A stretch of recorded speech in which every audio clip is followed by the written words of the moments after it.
क्या डॉक्टर नादर आपको कभी फ़ोन भी करता है? हाँ, उसके फ़ोन अक्सर आते रहते हैं, लेकिन मैं बड़े वसूख से कह सकती हूँ कि डॉक्टर नादर और मेरे दुश्मन की आवाज़ों में ज़मीन व आसमान का फ़र्क है। हो सकता है कि दुश्मन की हैसियत में वो आवाज़ बनाकर गुफ्तगू करता हो। मैं मुकम्मल यकीन से नहीं कह सकती, लेकिन यही दो नाम हैं जो मेरे जहन में ख़तरे का सिग्नल देते रहते हैं। डॉक्टर नादर। रहमत अली ने जहन पर जोर देते हुए कहा, ये वही तो नहीं जिसकी बेटी को कुछ अरसा कबल अगवा कर लिया गया था? हाँ वही है, लेकिन उसकी बेटी का अगवा मेरी सोच की नफ़ी भी करता है। अगर वही तंजीम का सरबराह है तो फिर उसकी बेटी का अगवा किसने किया होगा?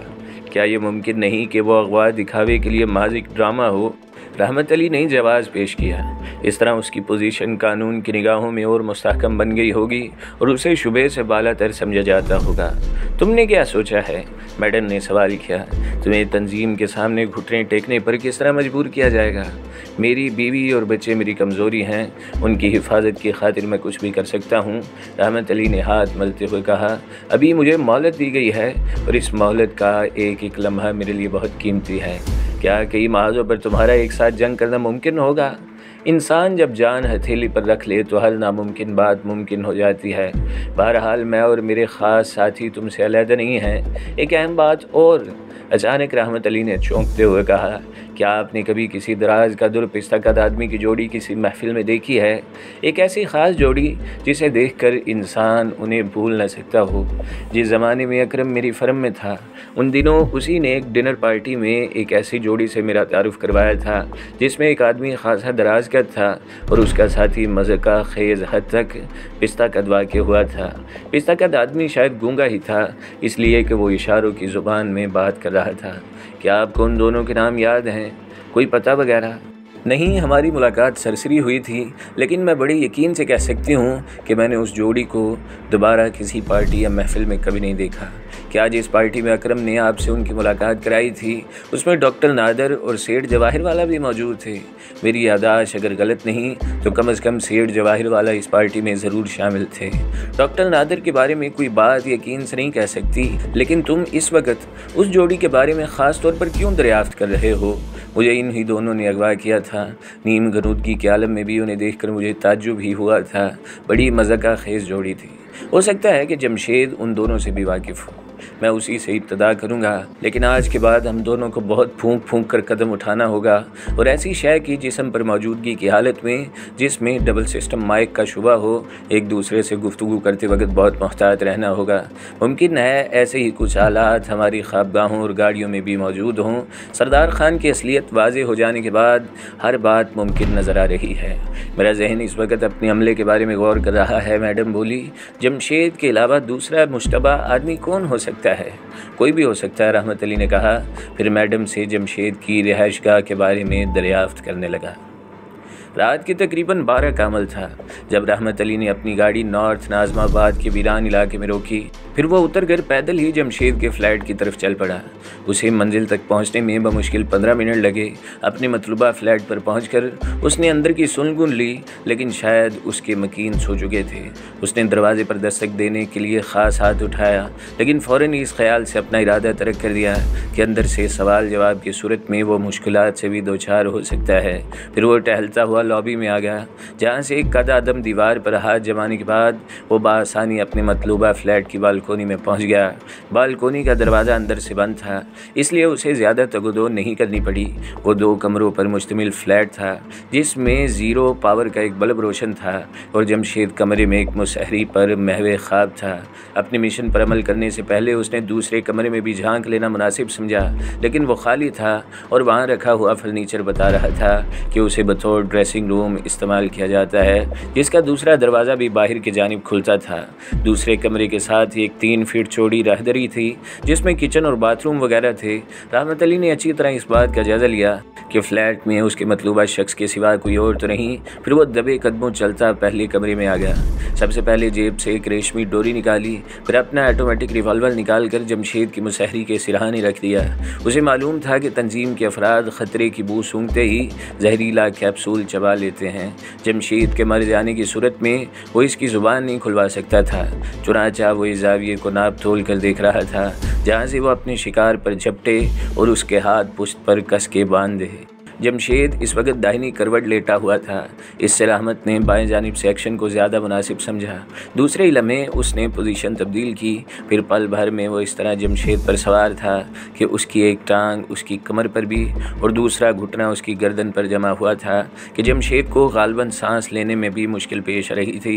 इसके बाद उसने जमशेद के दोनों हाथ पुश्त पर बांधने में भी हैरत अंगेज़ फुर्ती का मुजाहिरा किया। कमांडो एक्शन की तरबियत उस वक्त उसके बड़े काम आ रही थी। जमशेद माहिए व्याप की तरह नीचे पड़ा मचल रहा था। खबरदार, रहमत अली ने रिवाल्वर उसकी कनपट्टी पर जमाते हुए कहा, अगर आवाज़ निकालने की कोशिश की तो खोपड़ी उड़ा दूंगा। जुमले के इख्तिताम के साथ ही वो बरक रफ्तारी से उछलकर नीचे आया और इसके साथ ही साथ उसने जमशेद को बालों से पकड़कर बिस्तर पर बिठा दिया। फिर उसके सामने सीना तान कर खड़ा हो गया। तुम? जमशेद ने उसे पहचानते हुए हैरत का मुजाहिरा किया। तारुफ में वक्त बर्बाद करने की कोशिश मत करो, सिर्फ मेरे सवालात का जवाब देते रहो, रहमत अली ने खौफनाक लहजे में आहिस्ता से कहा। लेकिन तुम इस वक्त यहाँ क्या मालूम करने आए हो? और ये तरीका मैंने इसलिए इख्तियार किया कि तुम जहरीला कैप्सूल न खा सको। रहमत अली की बातों में दरिंदगी थी। जमशेद कैप्सूल के नाम पर चौंका, फिर फ़ौरन ही खुद पर काबू पाते हुए बोला, मैं नहीं समझ सका कि तुम किस कैप्सूल की बात कर रहे हो। वही कैप्सूल जो अब तक तंजीम के वफ़ादारों के काम आता रहा है। लेकिन एक बात याद रखो, मैं यहाँ वक्त ज़ाया करने नहीं आया। तुम्हें हर कीमत पर ज़ुबान खोलनी पड़ेगी, वरना तुम्हारी मौत बड़ी ही इबरतनाक होगी। रहमत अली ने उसे बालों से पकड़कर इस बुरी तरह झंझोड़ा कि वो चिकरा कर रह गया। मेरी बात का जवाब दो। उसके लहजे में सफाकी आ गई। तंजीम का सरबराह कौन है? मैं नहीं जानता, जमशेद बेबसी से बोला। उसने अंदाज़ा लगा लिया था कि रहमत अली के मुकाबले में उसकी हैसियत ऐसी ही थी जैसी शेर के सामने बकरी की हो। फिर तुम्हें पैगाम किस तरह मिलते हैं? फ़ोन के ज़रिए। और तुम उसे शनाख्त किस तरह कर लेते हो? कोड नंबर से। मैं तुम्हारी बात पर यकीन किए लेता हूँ, रहमत अली ने रिवाल्वर लहराते हुए करख्त लहजे में कहा। बरलास इंटरप्राइज में तुम्हारे अलावा और कितने जासूस हैं? 2। जमशेद थोड़े तामल से बोला। सरदार खान काम आ चुका है और दूसरा गौरी है। मुझे खुशी है कि तुमने गलत बयानी से काम नहीं लिया, रहमत अली ने कहा। जमशेद होंठ चबा कर रह गया। उसके चेहरे पर मौत के साए मंडला रहे थे। तुम्हारी क्या हैसियत है तंजीम में? मैं और गौरी आम कारिंदों में शुमार होते हैं। और इसके एवज़ तुम्हें क्या मिलता है? 10,000 रुपये माहवार, जमशेद ने सपाट आवाज़ में जवाब दिया। तुम्हें और किसी के बारे में नहीं मालूम? मेरा मतलब है कि और दूसरे कारिंदे जो सरबराह से बराह रास्त ताल्लुक़ रखते हैं। मैं सिर्फ गौरी को जानता हूँ।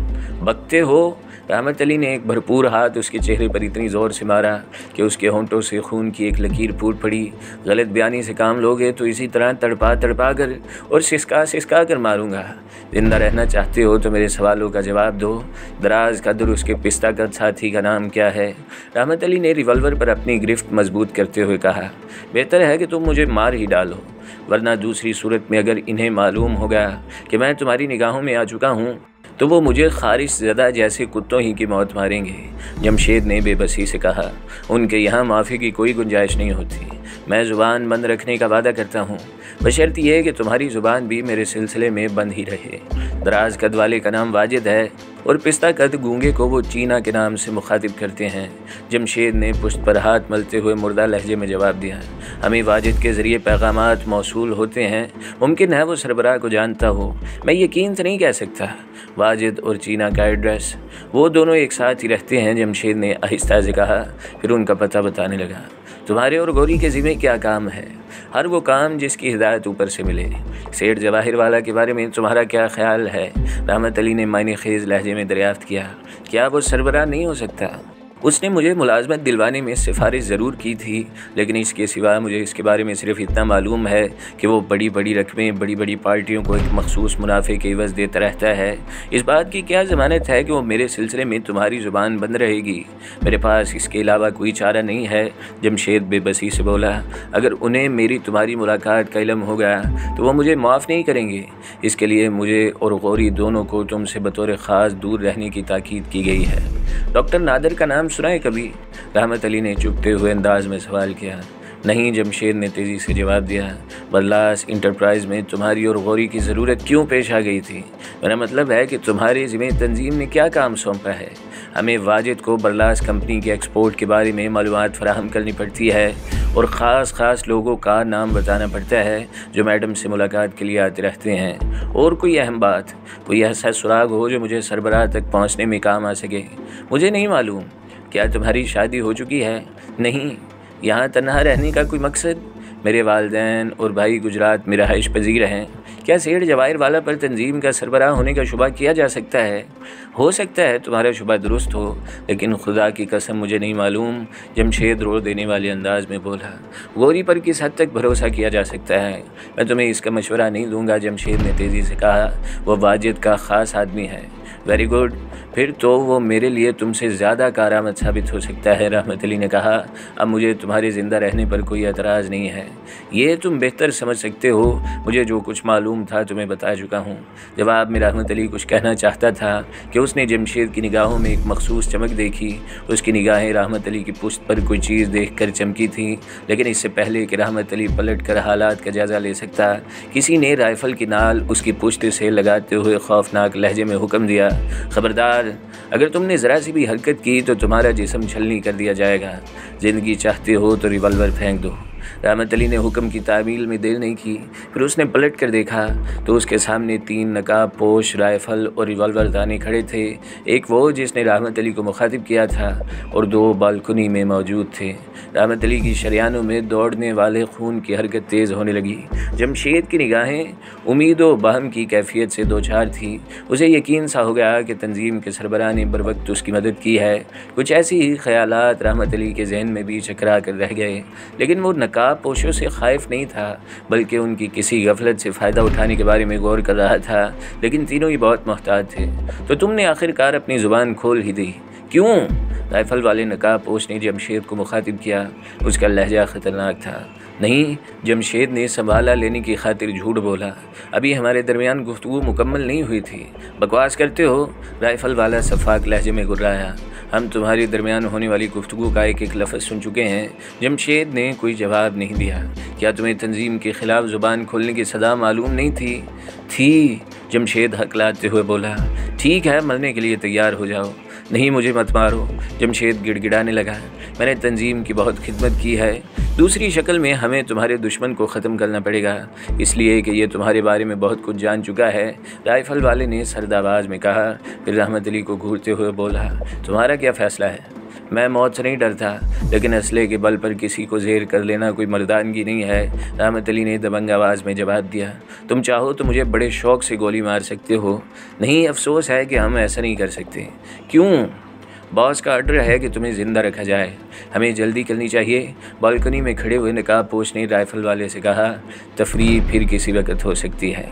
ठीक है, तुम इसे संभालो, उसने रहमत अली की सिमत इशारा करते हुए कहा। मैं दूसरे की खबर लेता हूँ। रिवॉल्वर वाले ने आगे बढ़कर रहमत अली को कवर कर लिया। दूसरा शख्स बदस्तूर बालकनी में रिवॉल्वर ताने खड़ा था। फिर राइफ़ल वाला शख्स आगे बढ़ा। उसने पलक झपकते में किसी कसाई की तरह जमशेद को मुसहरी पर लिटा कर बेबस कर दिया। फिर उसने तकिया उठाकर इसके सीने पर रखा। राइफ़ल की नाल तकिए में धंसा कर एक के बाद दीगरे 2 फायर किए। जमशेद किसी एहतजाज के बगैर ही राइफ़ल वाले के बोझ तले फड़फड़ाया। फिर उसका जिस्म साकित हो गया। उसका गाढ़ा गाढ़ा खून ज़मीन पर गिर रहा था। रहमत अली के दिल में आई थी कि किसी कमांडो एक्शन का मुजाहिरा करके बाजी पलट दे, लेकिन वो 3 मुसल्लह अफराद के दरमियान घिरा हुआ था। एक मामूली सी गलती भी उसे मौत के घाट उतार सकती थी। जमशेद को मारने के बाद राइफ़ल वाला दरवाज़ा खोलकर बाहर निकल गया। फिर रिवॉल्वर वाले ने रहमत अली को बाहर चलने का हुक्म देते हुए कहा, शराफत के साथ निकल चलो, वरना किसी को इल्म हो गया तो बिला वजह का खड़ाक होगा। तो मुझे कहाँ ले जाना चाहते हो? रहमत अली ने कदम उठाते हुए सवाल किया। जहाँ तुम जाना पसंद करो। क्या मतलब? तुम हमारे बारे में क्या सोच रहे हो? जमशेद की मौत के बाद यही सोचा जा सकता है कि तुमने उसे जहरीला कैप्सूल खाने की मोहलत भी नहीं दी और दर्दनाक मौत मार दिया। ऐसी सूरत तुम्हारे बारे में और क्या सोचा जा सकता है कि सिवाय तंजीम के तुम्हारा किसी और ग्रोह से ताल्लुक़ नहीं हो सकता। हम नहीं समझे कि तुम किस तंजीम की बात कर रहे हो। बहुत खूब, गोया तुम अब भी मुझे तारीकी में रखना चाहते हो। नहीं मेरे दोस्त, कोई हरकत करने की हमाकत मत करना। रिवॉल्वर वाले ने रहमत अली को गर्दन घुमाते देखकर सिरसराती आवाज़ में कहा। एक बात तुम्हारी इत्तला के लिए बता दूं कि कमांडो ट्रेनिंग हमने भी हासिल की है, इसलिए बाजी पलटने की कोई कोशिश फजूल ही होगी। क्या राइफ़ल वाला तुम्हारा सरदार है? नहीं, लेकिन इस वक्त इसी को एक्शन करने की हिदायत मिली है, इसलिए हम इसके हर हुक्म को मानने के पाबंद हैं। मरने से पहले मैं एक बात जानना पसंद करूंगा। रहमत अली ने लापरवाही से कहा, तुम्हारी तंजीम का सरबराह कौन है? क्यों, क्या तुम उससे वाकिफ़ नहीं हो? नहीं, अब शायद तुम हमसे मजाक कर रहे हो, रिवॉल्वर वाले ने संजीदगी से कहा। क्या यह झूठ है कि तुम मैडम को अच्छी तरह नहीं जानते? मैडम? रहमत अली चौंका। लेकिन मैडम का इस वक्त के एक्शन से बहुत गहरा ताल्लुक़ है मेरे दोस्त। इस बार रिवॉल्वर वाले का लहजा दोस्ताना ही था। हमें इसी के हुक्म पर तुम्हारी हिफाजत पर तैनात किया गया है। फिर जमशेद की मौत ज़रूरी थी, रिवॉल्वर वाला तेज़ी से बोला। तुम इसकी नज़रों में आ चुके थे, इसलिए उसकी मौत ज़रूरी थी। दूसरी शक्ल में तुम खुद ख़तरे में पड़ सकते थे। इसके अलावा मैडम की हिदायत भी यही थी कि जमशेद को ख़त्म कर दिया जाए। मैं समझा नहीं। जहन को ज़्यादा मत उलझाओ मेरे दोस्त। बस यूँ समझ लो कि हम तुम्हारे ताक़ुब में किसी परछाई की तरह लगे हुए थे। तुम्हारी और जमशेद की गुफ्तगू सुनने के बाद हमने फ़ौरी तौर पर मैडम को आगाह किया और मैडम ने जमशेद की मौत ही का हुक्म सादिर किया। मेरे लिए क्या हुक्म है? हम तुम्हें कोई हुक्म देने की ज़रूरत नहीं कर सकते, इसलिए कि हमें मालूम है कि तुम मैडम के दस्ते रास्त की हैसियत रखते हो। रहमत अली ने पलट कर देखा। उसके पीछे आने वाले दोनों नकाबपोश अपनी रिवॉल्वर जेबों में रख चुके थे। क्या तुमने मैडम को तमाम गुफ्तगू से आगाह कर दिया है? हाँ, ये ज़रूरी था, और मैडम का हुक्म भी यही है कि उसे तुम्हारी एक एक हरकत के बारे में बाखबर रखा जाए, गोया आइंदा भी तुम साए की तरह मेरा पीछा करते रहोगे। फ़िलहाल तो हमें यही हुक्म मिला है। रहमत अली ने कोई जवाब नहीं दिया। वो तीनों एक साथ ही बिल्डिंग से बाहर निकले थे। फिर दोनों नकाबपोश नीचे उतरते ही किसी छलावे की तरह एक गली में मुड़कर अंधेरे में गुम हो गए। रहमत अली ने सुकून का एक तवील सांस लिया, फिर उस सिमत कदम उठाने लगा जहाँ उसने अपनी गाड़ी खड़ी की थी। जमशेद की मौत पर पहले उसे इंसानी हमदर्दी के तहत अफसोस हुआ, लेकिन अब वो बड़ी संजीदगी से गौर कर रहा था कि उसे ज़िंदा छोड़ देना उसके लिए परेशानी का सबब भी बन सकता था। हालात का इल्म जमशेद के ज़रिए अगर गौरी, बाजिद और चीना को हो जाता तो क्या अजब था कि उसका वही अंजाम होता जो कुछ देर पहले जमशेद का हो चुका था। तंजीम के सरबराह ने उसे हर कीमत पर गिरोह में शामिल करने की ख्वाहिश का इजहार किया था, लेकिन अपने 4 आदमियों की नज़रों में आ जाने के बाद वो अपना इरादा तब्दील भी कर सकता था, और इस जुर्म की पादाश में रहमत अली को संगीन हालात से भी दोचार किया जा सकता था। चुनांचे उसने तय कर लिया था कि आइंदा किसी के साथ रहमदिली का बर्ताव नहीं करेगा। वो दिल ही दिल में मैडम का शुक्रगुजार भी था कि उसने अपने आदमियों के ज़रिए बरवक़्त उसे एक ख़तरे से बचा लिया था।